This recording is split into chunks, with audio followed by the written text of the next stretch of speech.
It's in the same way, like you can speculate which way a ripple is going to go and position yourself there in front of the demand before it gets there. But if that is kind of the only thing and there's nothing else really driving it, then you're also speculating on the timing of how long that's going to take. So I think of the example of like when kind of in Geelong, they announced all the major new offices being relocated there. A lot of people were like, oh, you got to buy in Lara, which is basically in the middle of the highway between middle of nowhere, basically, Melbourne and Geelong. And everyone kind of said, oh, Lara, you got to get in Lara now. They've announced all this stuff in Geelong.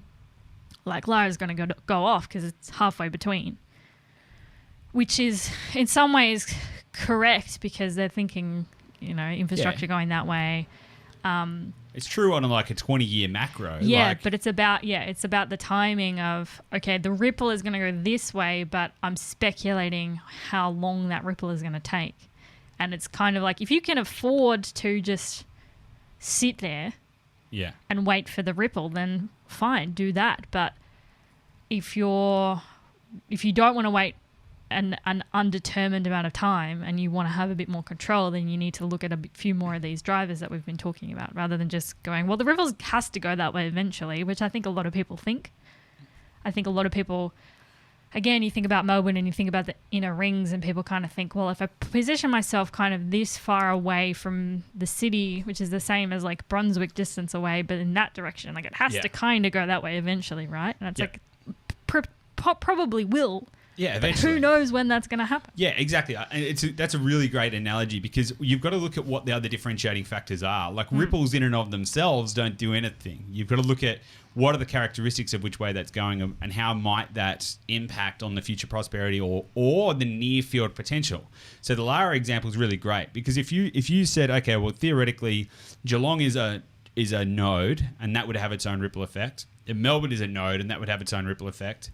Now, you can kind of go, okay, well, where are they going? And then look at the other factors. And if there is, like, Lara doesn't have a lot going for it, right? There's no big infrastructure projects or construction. Like, it's lovely, right? If you're listening to this in Lara, I'm not having to go, but there's none of those kind of major growth drivers there because of the supply.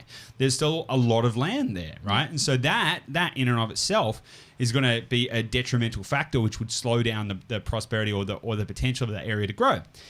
Same kind of thing in the area of Pimpama. Now, you can look at Brisbane and the Gold Coast and you can very clearly see there is a growth corridor that is going to be happening between the Gold Coast and Brisbane. And it is already starting to happen, just in the same way that between Geelong and Melbourne, there is a growth corridor that is slowly being built out. However, when you look at the impact of supply on those kind of areas, you can start to see that you're more likely to have to wait a long time. So if you're playing a 20-year game, sweet, awesome.